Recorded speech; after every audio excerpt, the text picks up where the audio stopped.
A Roman Pharaoh. Hail now to Augustus Caesar, Pharaoh and God of Egypt. Behold him like an ancient Pharaoh, holding in his hand an image of Mat, the symbol of truth and justice, and wearing the headdress of Horus, god of the rising sun. For Egypt now belonged to Rome, and as an emperor of Rome, Augustus Caesar was also ruler or Pharaoh of Egypt. In this August of 12 BC, just 18 years had passed since that morning in another August when Cleopatra had fled in terror to her tomb near the temple of Isis. Antony had died in her arms, and young Octavia had entered Alexandria, conqueror of Egypt and the master of the Roman world. What could be more natural, then, than the Egypt's new ruler to be regarded as God, just as Egypt's Pharaoh had also been, and also pictured as Horus, god of the rising sun. Here, as Horus, Augustus is seen adoring the Holy Mother Isis, the goddess with whom Cleopatra had been identified. Both belong to Egypt's most sacred myth, the strange but beautiful story of Osiris, the most beloved god of the Egyptian people, who had died and risen to a new life again. Once it seemed the god of Osiris had lived and ruled in Egypt as a king, a good king, fair and just, and beautiful as a palm tree, or as fields of wheat growing by the Nile. Isis, his wife, was also fair and beautiful, but he had a wicked brother by the name of Set, who was all darkness and evil. Set plotted against his good brother and killed him, just as the darkness of winter kills the green things of this earth. And Set put the body of Osiris in a coffin and threw it into the Nile, and it floated off to sea. Isis, the loving wife of Osiris, was heartbroken. Weeping bitterly, she set forth and searched the world over for the dead body of her lord. At last, on the shore of Syria, she found the coffin cast up by the waves, and from it a small green tree was growing. Isis carried the coffin back to Egypt and hid it. But Set, the wicked one, found the dead body of Osiris and hacked it into 14 pieces and scattered them hither and yon. Over valley and desert, the faithful Isis searched again until she had found the pieces and buried them. And then Horus was born, her child, a son of the dead Osiris. And Isis hid her newborn son in the rushes by the Nile. There she raised him, nursing him tenderly, while he was weak and feeble like the rays of the winter sun, until he was strong enough to contend with his wicked uncle. Then, grown to a young manhood, Horus rose in all his power and conquered the evil Set. Just as the warm spring sun rising among the rushes of the Nile, conquered the darkness of winter. And as the warm rays of spring's sun also brought forth to new life the vegetation of the earth, so also Horus raised his father Osiris from the winter of death. And Osiris, the good king, lived again. But from then on he ruled and judged, not on earth, but in the kingdom of the dead, which lay somewhere beneath that earth, which seemed to hold within it seeds of eternal life. There, in that shadowy land below the horizon, into the sun, sank each night and rose again each morning. The souls of the dead came before Osiris to be judged. For death must come to all men, but if, like Osiris, they had been good and true in this life on earth, they too will pass through death into a new life. On the next page is a judgment scene from the Egyptian Book of the Dead. Seated at the left is Osiris, the Lord of Truth. At the far right is the man who had just died and whose soul is being judged. Hail to thee, great God, Lord of Truth, he is saying. I have come to thee, my Lord, led hither in order to see thy beauty. Behold, I bring to thee righteousness. Meanwhile, in a jar on the scales, his soul is being balanced against the image of Mat, the goddess of truth and justice, who herself stands facing him as he enters the judgment hall. Horus, with his falcon head, is there beneath the scale. The jackal-headed god is the god of embalming, who supersends the great care given to the preserved body of the dead.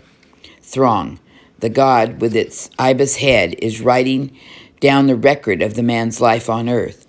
There were 42 commandments which a truly righteous Egyptian must keep, and to these the dead man now swears to assemble God that it has been true.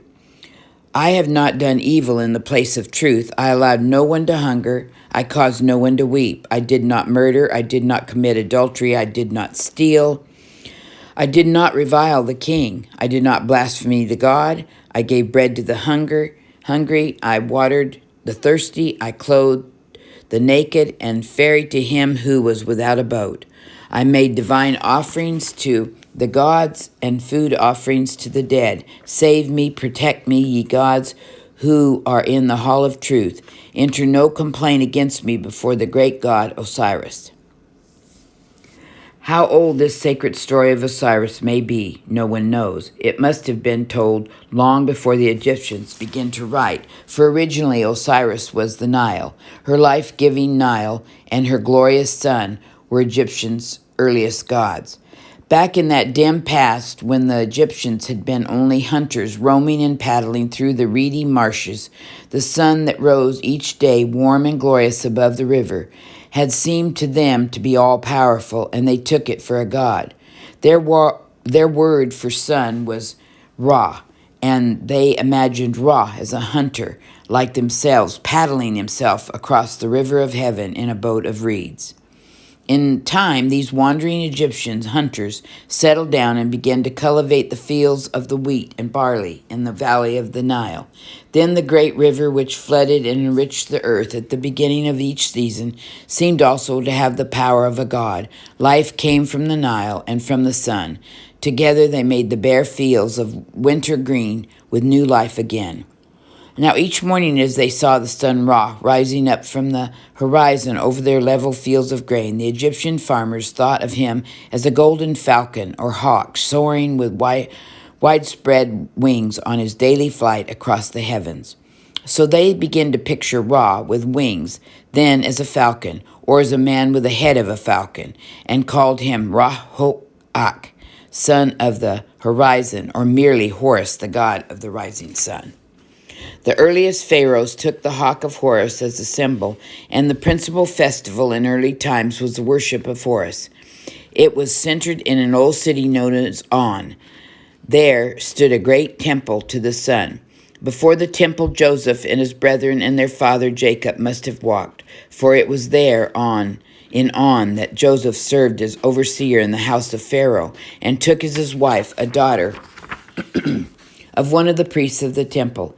It was there, too, that the young Moses learned the wisdom of Egypt long before he led his people out of Egypt and gave them the 10 Commandments. About 100 years before Moses was born, one of the pharaohs set up before the temple to the sun tall abyss of reddened granite, long pointed shafts of stone, resembling the rays of sunlight.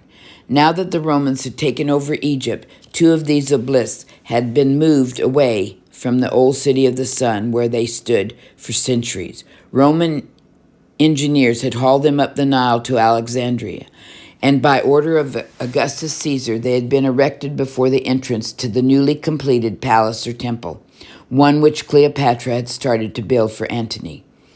Today, although those 2 old obelisks belong to the far earlier stages than that of Cleopatra, we call them Cleopatra's Needles, for they are still standing today, not in Egypt. Less than 100 years ago, they were moved from Alexandria, and one was taken to London, and one to Central Park in North New York City.